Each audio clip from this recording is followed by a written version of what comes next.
sehingga betul-betul mengikuti ujian dengan usaha sendiri ya. Itu kalau niat saya yang pertama, tujuan pada saat kuis. Yang kedua ya, kenapa kuis itu menjadi penting bagi saya sebagai dosen, dan ini bisa juga dipraktekkan ya bagi guru-guru di sekolah.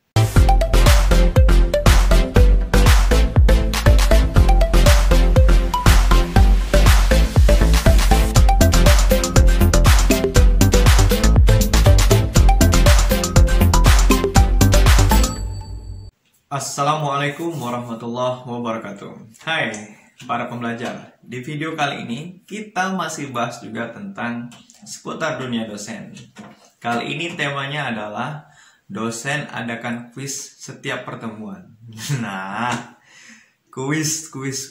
Nah, ini terkadang ya ada anggapan ya, kenapa sih harus kuis mulu?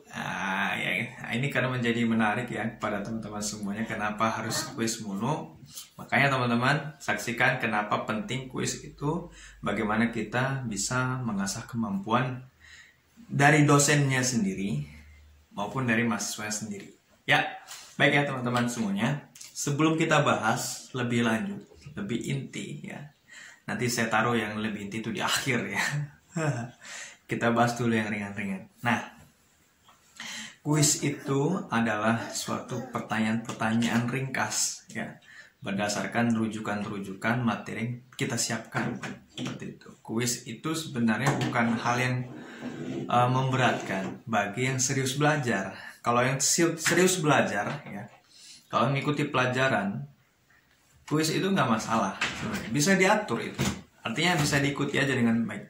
Dan juga kan itu sebagai pengukuran aja, pengukuran bagi dosen ya, untuk melihat sejauh mana kemampuan pemahaman mahasiswa. Seperti itu.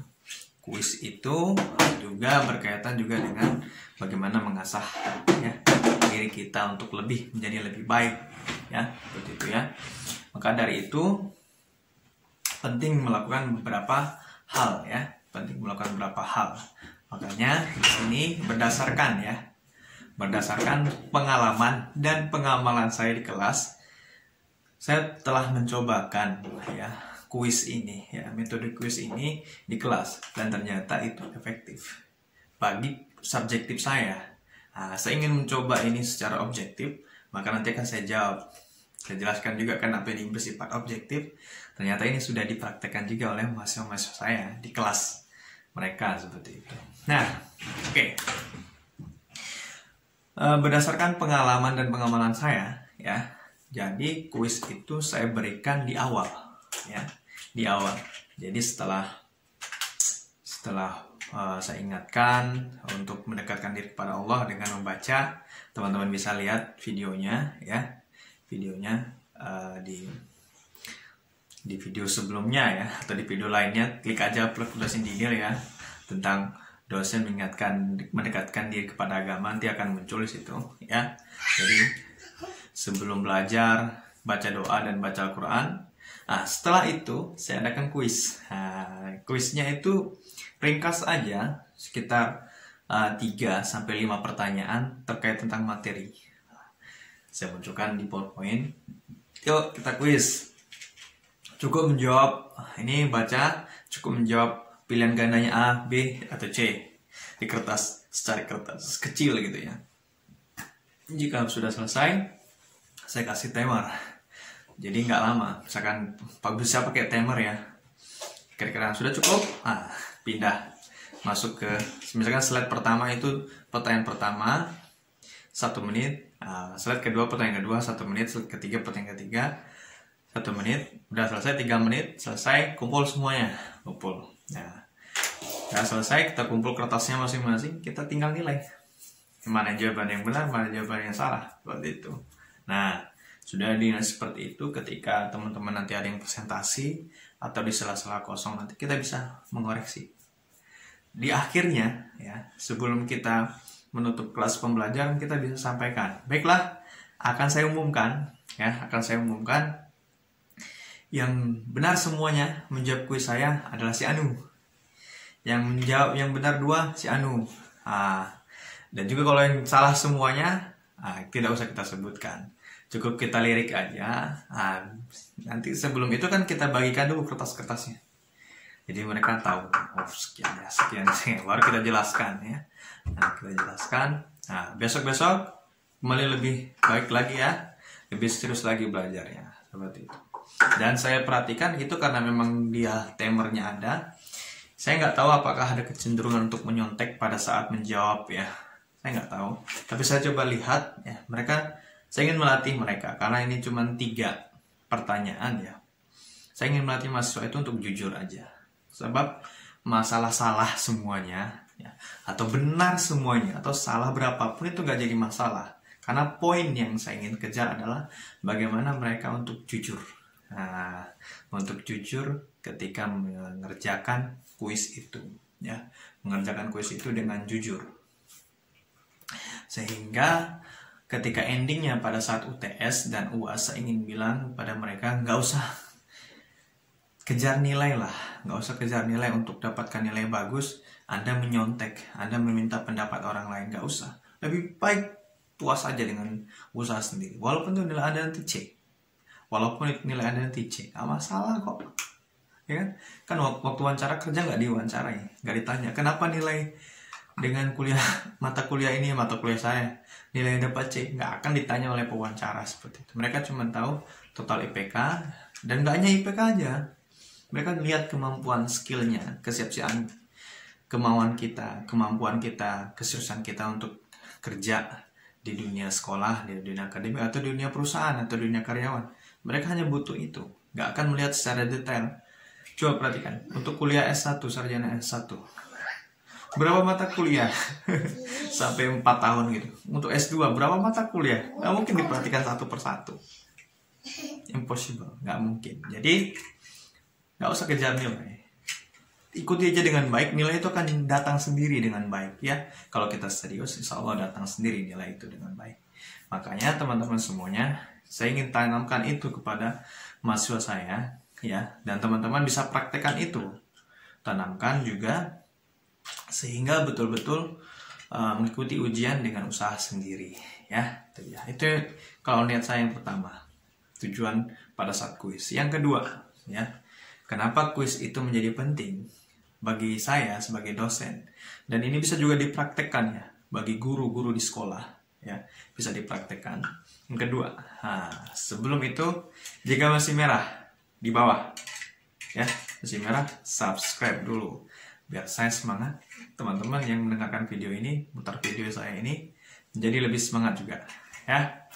Yang kedua, kenapa penting untuk melatih disiplin?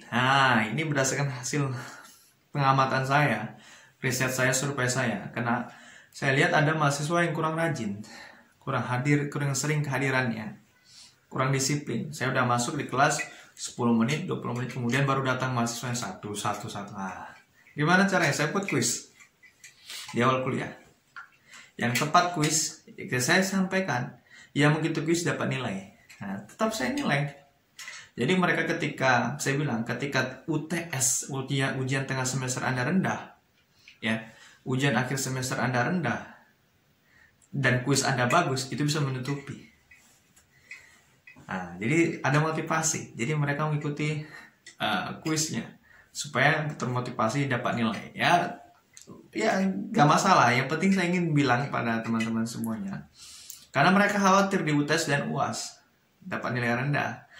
Makanya kuis itu kan santai-santai aja, ringan-ringan aja. Maka kemauan mereka untuk ikuti kelas itu semakin rajin.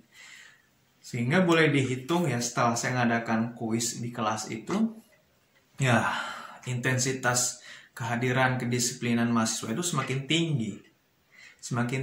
Nah ini coba ya, para guru PAI ya, guru-guru yang lain, bidang studi yang lain, coba praktekkan yang mendengarkan video ini. Atau teman-teman mahasiswa yang jadi guru honorer atau guru yang sudah ngajar sebelumnya, coba praktekkan, buat kuis 3 dan sampai 5. Gak usah banyak-banyak. Kalau banyak-banyak kita susah juga kan ya.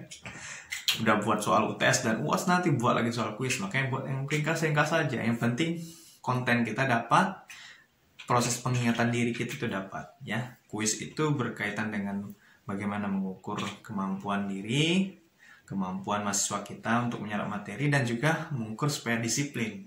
Nah, dengan seperti itu, maka kelas kita semakin ramai. Semakin ramai, kita semakin senang, semangat untuk mengajar, ya kan ya. Jadi, dosen itu disenangi oleh mahasiswanya. Walaupun kuisnya berat-berat, tapi kalau kita sampaikan dengan baik, kita berikan penjabaran dengan baik, ya tentu ya, endingnya adalah kuis itu nanti, seperti saya bilang tadi, adalah dijelaskan. Jadi tidak hanya memberikan kuis, tapi kita jelaskan, ini loh maksud kuisnya, oh ini loh maksud pengetahuannya. Jadi mereka mendapatkan pengetahuan, ditambahi lagi di akhir, dikuatkan lagi, semakin kuat pengetahuan di setiap pertemuan, seperti itu. Subjektif saya itu berhasil. Objektifnya bagaimana? Saya ingin coba sampaikan ya. Di kelas-kelas juga saya sampaikan. Ternyata ada mahasiswa yang bilang, Pak Dinil, saya udah praktekkan loh Pak di sekolah. Saya ngajar di tingkat jenjang ya, sekolah SD, SMP atau SMA ya, saya lupa ya. Dia praktekkan, dia buat kuisnya 3-4 soal. Efektif Pak Dinil, luar biasa. Saya bilang alhamdulillah. Nah, alhamdulillah, bagus, selamat. Kalau perlu ditingkatkan ya, dibuat variasi seperti itu. Ya Pak, objektifnya seperti itu nih, nggak hanya satu orang, ada beberapa orang. Artinya ini efektif. Coba ya, diuji cobakan ya pada teman-teman yang menyaksikan video ini ya. Oke, jika ada pertanyaan atau usulan tema, silakan tinggalkan di kolom komentar. Jika sempat nanti saya buatkan video khusus vlog dosen Dinil untuk membahas tema itu ya. Sampai bertemu di video vlog dosen Dinil selanjutnya. Terima kasih, banyak maaf sudah menonton ya. Terima kasih. Assalamualaikum warahmatullahi wabarakatuh.